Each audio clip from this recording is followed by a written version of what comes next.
ఒక పిల్లలు లేనటువంటి ఒక గొడ్రాలు పక్కన ఉన్నటువంటి కో సిస్టర్తో రకరకాల మాటల చేత నిందించబడుతున్నటువంటి వ్యక్తి.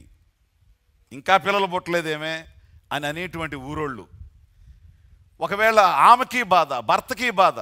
ఎంతో వేదంతో ఉన్నటువంటి హన్న ఒక్క ప్రార్థన చేసింది, అయ్యా నువ్వు ఒక్క కొడుకునిస్తే వాడిని ఇంజనీర్ని, వాడిని డాక్టర్ని, వాడిని యాక్టర్ని, వాడిని సైంటిస్ట్ని, లేకపోతే బిజినెస్ మ్యాన్ని చేయనయ్యా.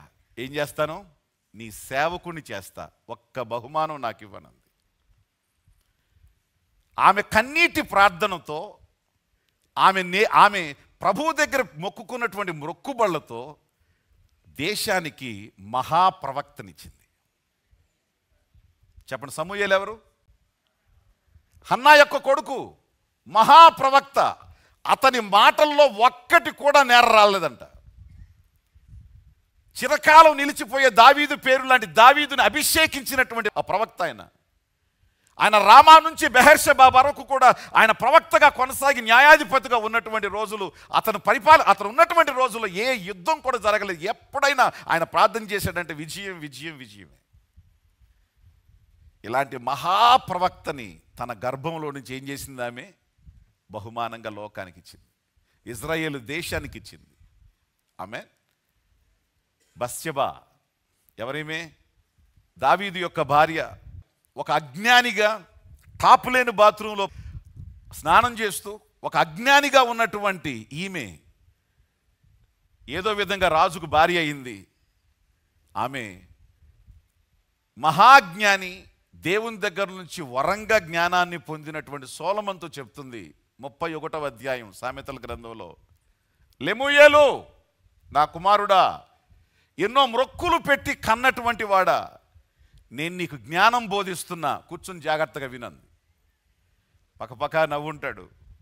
ప్రపంచానికి జ్ఞానాన్ని బోధించే నాకు నువ్వు జ్ఞానాన్ని బోధించటమా? ఎస్.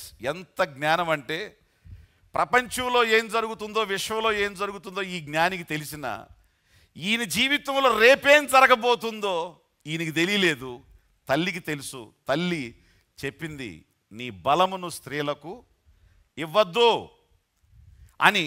రేపు ఏ విషయంలో ఇతడు పడిపోయి భ్రష్టుడైపోయి దేవునికి దూరం అయిపోతాడో చక్కని సలహాని చెప్పింది, సూచననిచ్చింది, జీవితాన్ని కట్టుకోవటానికి ఒక ఆలోచననిచ్చింది. కానీ సొలొమోను దాన్ని ఇంప్లిమెంట్ చేయలేదు. కాబట్టి ఈ తల్లి ఏ బోధ బోధించిందో, ఏ మాట చెప్పిందో ఆ మాట వినకపోవటం వలన సొలొమోను కూడా పతనం అయిపోవాల్సి వచ్చింది.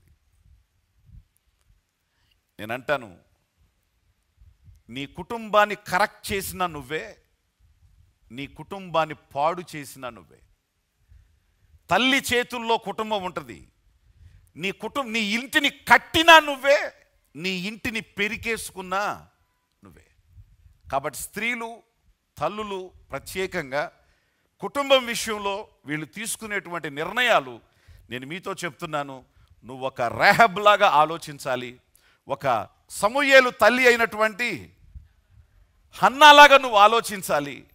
తప్పు తెలిస్తే ఆడు ఎవడైనా సరే, వాడు జ్ఞాని కావచ్చు, రాజు కావచ్చు, బూజు కావచ్చు, ఏదైనా కావచ్చు, ఇది తప్పు అని చెప్పగలిగేటువంటి ఒక తల్లిగా నువ్వు మారాలి. దేవునికి స్తోత్రం కలుగును.